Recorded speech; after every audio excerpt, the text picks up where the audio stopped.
Hello friends, मैं Mahendra Singh online education गुरु में आपका स्वागत करता हूं। दोस्तों, आज हम देखेंगे मध्य प्रदेश करंट अफेयर। दोस्तों, यह एक अति महत्वपूर्ण टॉपिक है। यदि आप मध्य प्रदेश सरकार द्वारा आयोजित कोई भी एग्जाम जैसे एमपी पटवारी, एआरआई, लेबर इंस्पेक्टर, संविदा शिक्षक या फिर एमपीपीएससी की तैयारी कर रहे हैं तो आपके एग्जाम में काफी मात्रा में मध्य प्रदेश करंट अफेयर से क्वेश्चन पूछे जाने की संभावनाएं बनी रहती हैं। दोस्तों, टॉपिक को स्टार्ट करने से पहले मैं आपको रिमाइंड करा देना चाहता हूं कि यदि अभी तक आपने हमारे चैनल ऑनलाइन एजुकेशन गुरु को सब्सक्राइब नहीं किया है तो सब्सक्राइब करें और आने वाले किसी भी वीडियो की जानकारी नोटिफिकेशन के माध्यम से आपको प्राप्त होती रहेगी। दोस्तों, आज का टॉपिक स्टार्ट करते हैं और देखते हैं कि वर्तमान में मध्य प्रदेश के मुख्यमंत्री श्री शिवराज सिंह जी चौहान हैं तथा गवर्नर ओपी कोहली जी हैं, जो गुजरात के भी गवर्नर हैं। दोस्तों, ओपी कोहली जी ने पूर्व गवर्नर राम नरेश यादव जी का स्थान लिया है। वर्तमान में मध्य प्रदेश के मुख्य न्यायाधीश श्री राजेंद्र मेनन जी हैं, जो अजय मानिकराव खानविलकर के स्थान पर आए हैं। वर्तमान में मध्य प्रदेश के महाधिवक्ता श्री आरसी अग्रवाल जी हैं। दोस्तों, आगे बढ़ते हैं और देखते हैं मध्य प्रदेश में 2016 में हुई महत्वपूर्ण घटनाएं। दोस्तों, हम इन घटनाओं का अध्ययन जनवरी से दिसंबर की ओर करेंगे। हमने इस वीडियो में लगभग सारी घटनाओं को कवर किया है। आपको इसके अलावा कुछ और पढ़ने की आवश्यकता नहीं है। आगे बढ़ते हैं और देखते हैं मध्य प्रदेश करंट अफेयर। दोस्तों, मध्य प्रदेश सरकार द्वारा जनवरी 2016 में एक महत्वपूर्ण घोषणा की गई और इस घोषणा में कहा गया कि जनवरी 2017 से प्रदेश में पॉलीथीन का उपयोग पूर्णतः प्रतिबंधित होगा। अर्थात जनवरी 2017 से प्रदेश में पॉलीथीन पूर्णतः बैन कर दी जाएगी। दोस्तों, याद रखिए, जनवरी 2017। आगे बढ़ते हैं और देखते हैं मध्य प्रदेश सरकार ने सिंगापुर सरकार के साथ 4 मेमोरेंडम ऑफ अंडरस्टैंडिंग साइन किए हैं। दोस्तों, ये किन किन फील्ड में किए हैं ये आपको पता होना चाहिए। पहला, urban planning, then clean energy, then skill development, then food processing. ये चारों क्षेत्रों में मेमोरेंडम ऑफ अंडरस्टैंडिंग साइन किए गए हैं। दोस्तों, प्रदेश के मुख्यमंत्री श्री शिवराज सिंह जी चौहान को सिंगापुर सरकार ने उनकी सिंगापुर यात्रा के दौरान जनवरी में ली कुआन ये एक्सचेंज फेलोशिप से सम्मानित किया। दोस्तों, याद रखिए, ली कुआन ये एक्सचेंज फेलोशिप। मध्य प्रदेश सरकार, दोस्तों, मध्य प्रदेश में कटनी शहर में इंडिया का सबसे लंबा रेलवे ब्रिज बनने जा रहा है। अब आपके दिमाग में क्वेश्चन आ रहा होगा कि अभी तक इंडिया का सबसे लंबा रेलवे ब्रिज कहां है? तो दोस्तों, यह केरल की वेम्बनाथ लेक पर है। अब इंडिया का सबसे लंबा रेलवे ब्रिज मध्य प्रदेश के कटनी शहर में होगा। आगे बढ़ते हैं, देखते हैं मध्य प्रदेश के स्नूकर खिलाड़ी आदित्य मेहता जी ने नेशनल स्नूकर चैंपियनशिप 2016 जीत ली है। दोस्तों, वर्ल्ड बैंक ने मध्य प्रदेश में पब्लिक सर्विस एक्सेस में इंप्रूवमेंट लाने के लिए $35 मिलियन का लोन साइन किया है। अर्थात प्रदेश सरकार द्वारा जो भी सुविधाएं या योजनाएं चलाई जा रही हैं उन तक आम जनता की पहुंच को सुनिश्चित करने के लिए या आम जनता की पहुंच उन सुविधाओं तक बढ़ाने के लिए वर्ल्ड बैंक द्वारा सरकार को $35 मिलियन का लोन दिया जाएगा। आगे बढ़ते हैं, देखते हैं मध्य प्रदेश के मुकुंदपुर में, जो कि सतना जिले में आता है, व्हाइट टाइगर सफारी का इनॉग्रेशन किया जा चुका है। दोस्तों याद रखिए, व्हाइट टाइगर सफारी इन मुकुंदपुर। दोस्तों जैसा कि आप जानते हैं, पिछले दिनों मध्य प्रदेश के उज्जैन शहर में, जो कि महाकाल की नगरी है और क्षिप्रा नदी के किनारे बसा हुआ है, सिंहस्थ मेले का आयोजन किया गया। दोस्तों सिंहस्थ कुंभ मेला मध्य प्रदेश के उज्जैन शहर में प्रत्येक 12 वर्ष के अंतराल पर लगता रहा है। दोस्तों आपके दिमाग में एक क्वेश्चन आ रहा होगा कि इसे सिंहस्थ कुंभ मेला ही क्यों कहा जाता है। इस समय बृहस्पति सिंह राशि में निवास करते हैं, इसीलिए इस मेले को सिंहस्थ कुंभ मेला कहा जाता है। इस वर्ष यह मेला 22 अप्रैल से प्रारंभ होकर 21 मई तक लगा। दोस्तों कुंभ मेला के बारे में मैं आपको कुछ और बता दूं। यह देश के 4 शहर इलाहाबाद में त्रिवेणी अर्थात गंगा, जमुना और सरस्वती के संगम पर लगता है, हरिद्वार में गंगा नदी के किनारे तथा नासिक में गोदावरी और उज्जैन में क्षिप्रा नदी के किनारे पर कुंभ मेला प्रत्येक 12 वर्ष के अंतराल पर आयोजित किया जाता है। दोस्तों क्वेश्चन इस प्रकार से आ सकता है कि अगला कुंभ मेला कहां आयोजित किया जाएगा। तो अगला कुंभ मेला 2021-22 में हरिद्वार में आयोजित किया जाएगा। दोस्तों आपको बता दूं कि अर्ध कुंभ मेला भी भारत के 2 शहर इलाहाबाद और हरिद्वार में आयोजित किया जाता है। अर्ध कुंभ मेला प्रत्येक 6 वर्ष के अंतराल पर आयोजित किया जाता है। अगला अर्ध कुंभ मेला 2019 में इलाहाबाद में लगेगा।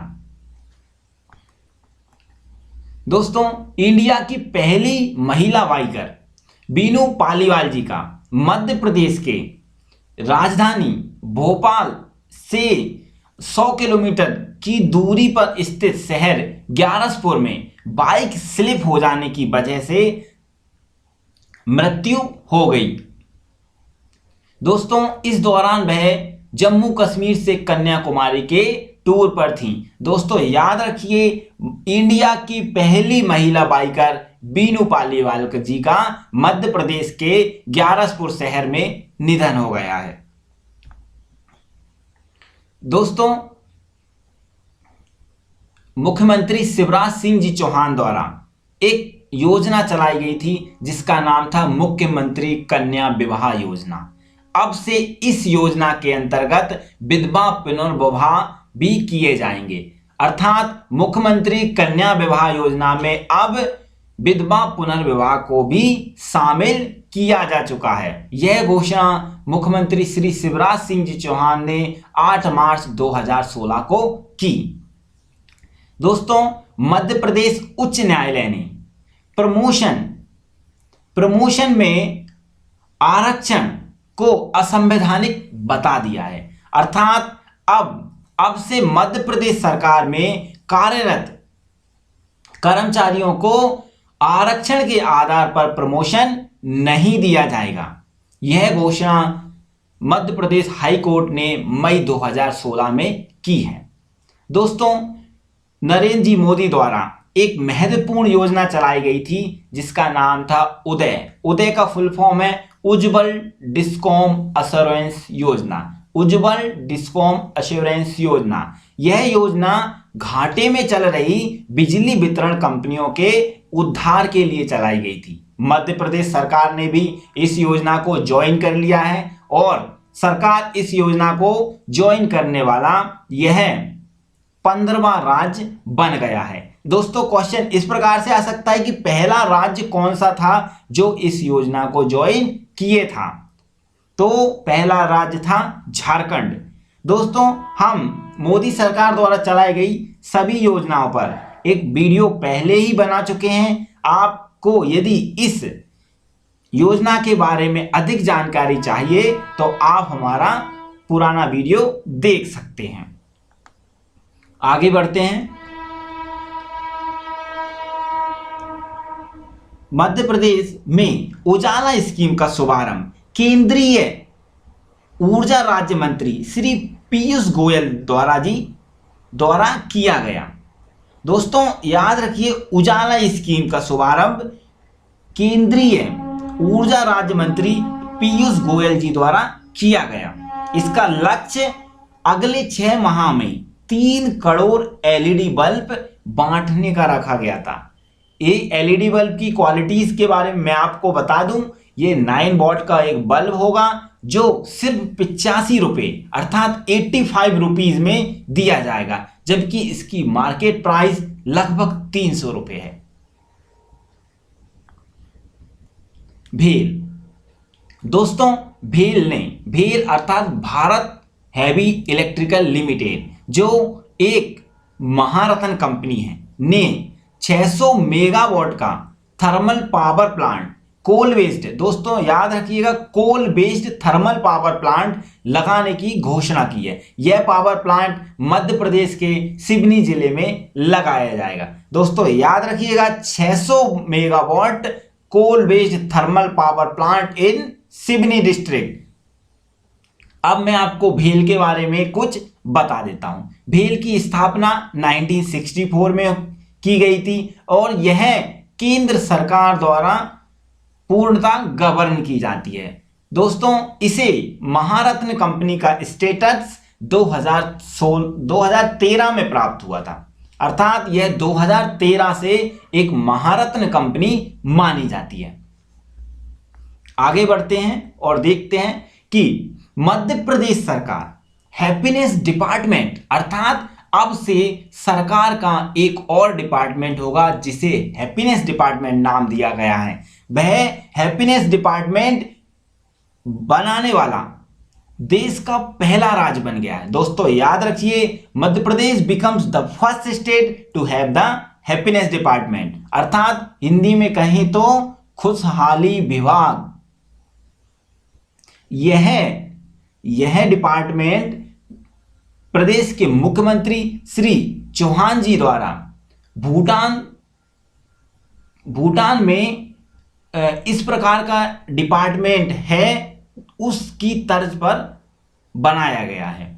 अर्थात याद रखिएगा कि हैप्पीनेस डिपार्टमेंट का कॉन्सेप्ट जो है वो भूटान कंट्री से लिया गया है। क्वेश्चन आ सकता है कि यह कॉन्सेप्ट या यह डिपार्टमेंट पहले कहां पर है, तो यह कॉन्सेप्ट भूटान देश से लिया गया है। दोस्तों अभी फिलहाल में हाल ही में कुछ दिन पहले ब्रिक्स टूरिज्म कन्वेंशन हुआ जो कि खजुराहो में हुआ, जिसमें ब्रिक्स देशों के सभी टूरिज्म मिनिस्टर ने भाग लिया। दोस्तों याद रखिए, ब्रिक्स टूरिज्म कन्वेंशन कहां हुआ है? खजुराहो में। आगे बढ़ते हैं और देखते हैं कि प्रदेश सरकार ने प्रदेश को एनीमिया से मुक्त करने के लिए एक अभियान चलाया है जिसका नाम है लालिमा अभियान। दोस्तों याद रखिए, to make the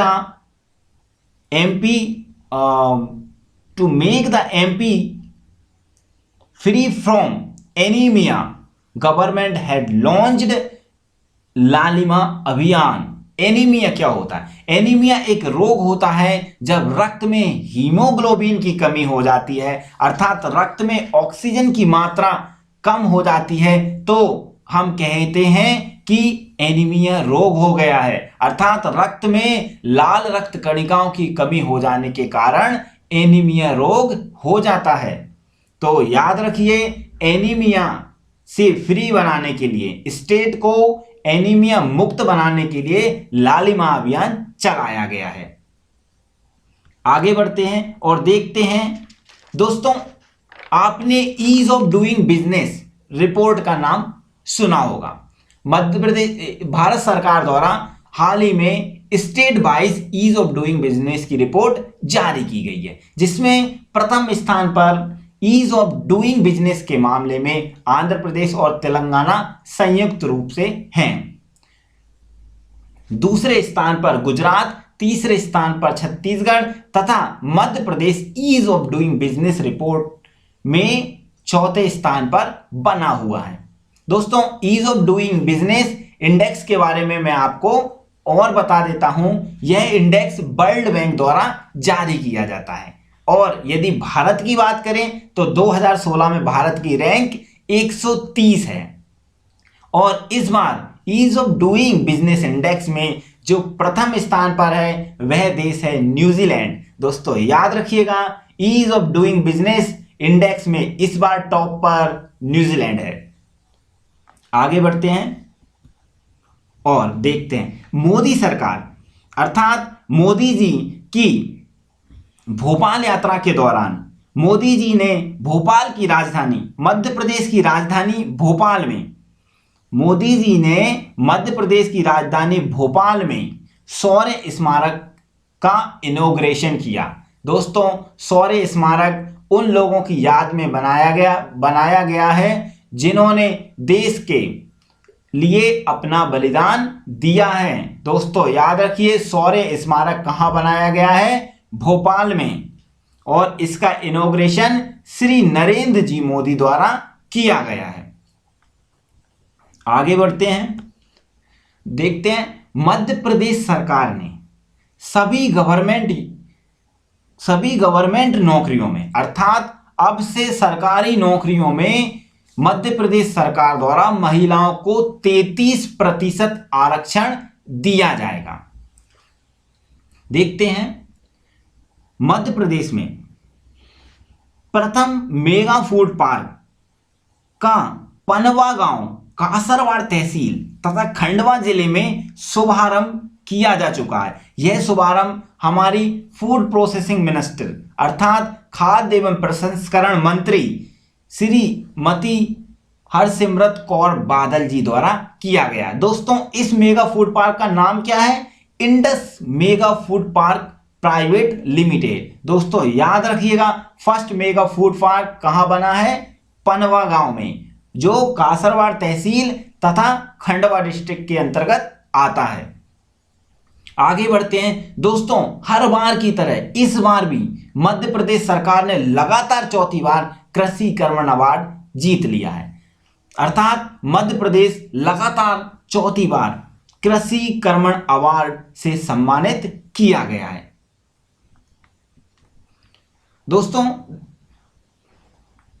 Madhya Pradesh के मुख्यमंत्री श्री शिवराज सिंह जी चौहान द्वारा नमामि गंगे की तर्ज पर, जो कि गंगा नदी को शुद्ध करने के लिए चलाई गई, मोदी जी द्वारा चलाई गई एक स्कीम है नमामि गंगे, उसी की तर्ज पर मध्य प्रदेश की जीवनदायिनी या जीवन रेखा कहें तो नर्मदा नदी को स्वच्छ करने के लिए नमामि देवी नर्मदे नाम की एक यात्रा या योजना चलाई गई है। यह योजना 11 दिसंबर 2016 से 11 मई 2017 तक चलाई जाएगी।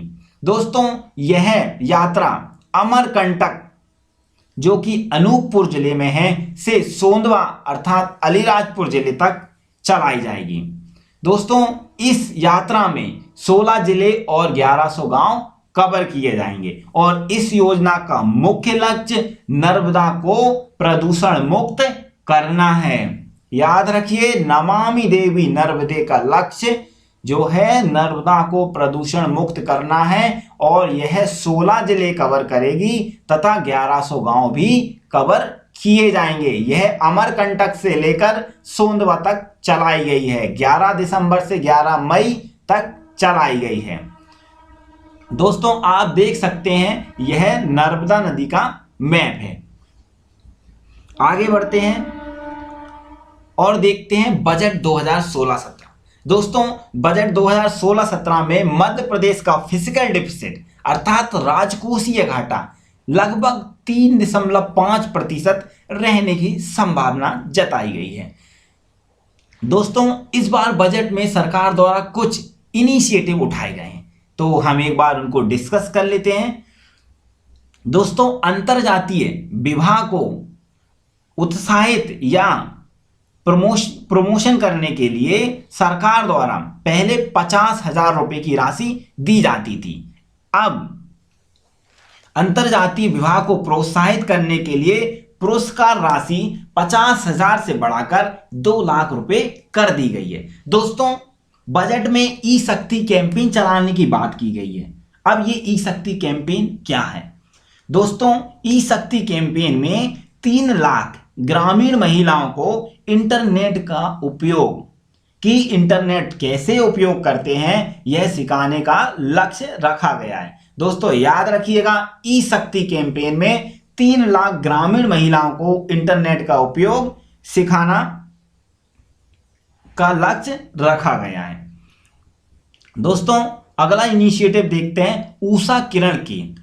सरकार द्वारा राज्य के हर जिले में एक ऊषा किरण केंद्र खोला जाएगा, जो महिला सशक्तिकरण की दिशा में सरकार द्वारा किया गया एक सराहनीय प्रयास है। इस ऊषा किरण के माध्यम से घरेलू हिंसा से पीड़ित महिलाओं को लीगल एवं इकोनॉमिक अर्थात वैधानिक एवं आर्थिक सहायता प्रदान की जाएगी। दोस्तों याद रखिएगा, हर जिले में महिला सशक्तिकरण के लिए घरेलू हिंसा से पीड़ित महिलाओं को वैधानिक एवं आर्थिक सहायता देने के लिए ऊषा किरण केंद्र खोला जाएगा। तो 3 इनिशिएटिव आपको याद रखना है, एक इंटरकास्ट मैरिज के लिए, एक ई शक्ति कैंपेन, दूसरा ऊषा किरण केंद्र। आगे बढ़ते हैं और देखते हैं सम्मान। दोस्तों इस साल 2016 में कालिदास सम्मान, जो कि मध्य प्रदेश सरकार द्वारा दिया जाता है, प्रोफेसर राज बिसारिया जी को दिया जाएगा। दोस्तों याद रखिए, प्रोफेसर राज बिसारिया ने इस बार कालिदास सम्मान जीत लिया है।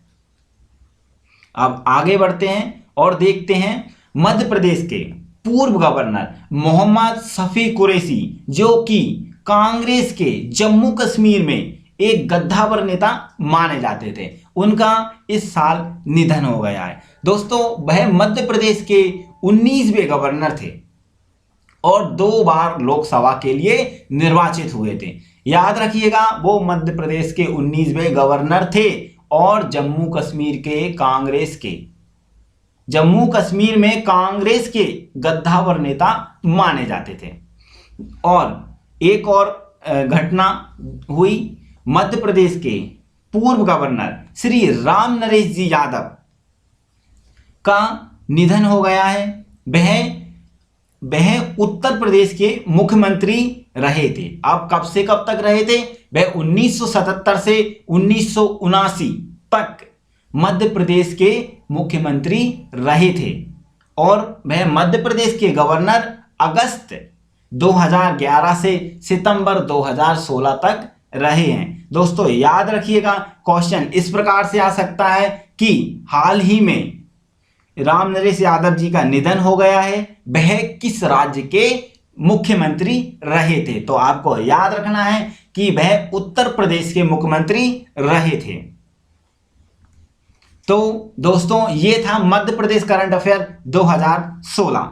दोस्तों इसमें हमने मध्य प्रदेश में इस साल हुई सभी घटनाओं को कवर किया है। आपको इससे ज़्यादा पढ़ने की ज़रूरत नहीं है। आपको ये वीडियो कैसा लगा हमें आप कमेंट करके ज़रूर बताइएगा, और वीडियो अच्छा लगा है तो लाइक शेयर एंड सब्सक्राइब करना ना भूलिएगा। और यदि आपको लगता है कि हमें किसी ऐसे टॉपिक पर वीडियो बनाना चाहिए जिसमें आपको परेशानी महसूस होती है, तो आप हमें कमेंट कीजिएगा। हम उस टॉपिक पर जल्द से जल्द वीडियो लाने की कोशिश करेंगे। Thank you so much for watching this video. Thank you.